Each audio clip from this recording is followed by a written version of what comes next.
দিল্লি নির্বাচন কমিশন কর্ণপাত না করে আমরা জেল ভরো আন্দোলন করব। হাত তুলে বলুন।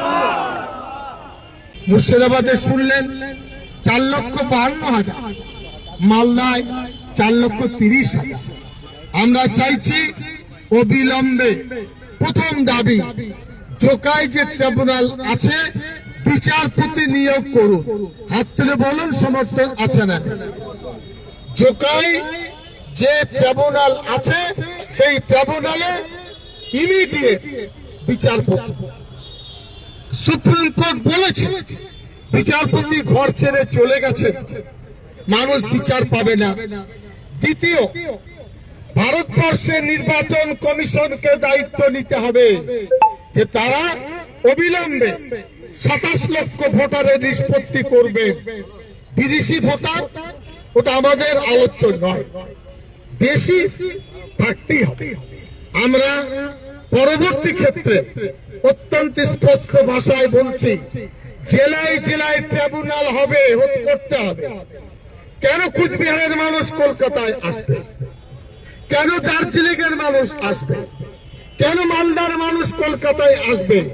কে তাদের খাওয়া পড়া দেবে? এটা আমাদের দাবি।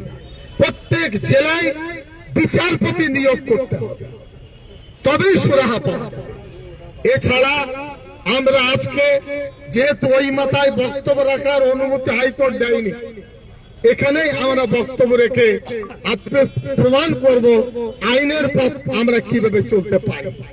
আমাদের বক্তব্য, যদি সিও চিফ ইলেকটরাল অফিসার বা দিল্লি নির্বাচন কমিশন কর্ণপাত না করে আমরা জেল ভরো আন্দোলন করব। হাত তুলে বলুন। আমরা আলটিমেটাম দেব গভর্নমেন্টকে। আর জেলায় জেলায় প্রথমে কর্মী সভা হবে না? হবে না? তারপরে পথসভা, তারপরে জনসভা আমরা করব। আমার মা আপনার মা সমান। 33 থেকে 35 বছরের যুবতী মায়েদের ভোটার তালিকায় নাম নেই। এই মায়েরা কোথায় যাবে? তারা বেকায়দায় পড়লে মায়েদের ইচ্ছাধারীর দায়িত্ব কে নেবে? পথে বসেই দিয়েছেন, এটা চলতে পারে না। একইভাবে নির্বাচন কমিশন দায়িত্ব পালন করুন। কলকাতার চিফ জাস্টিস মহাশয়কে বলবো, দয়া করে 27 লক্ষ ভোটারের দিকে তাকিয়ে দেখো।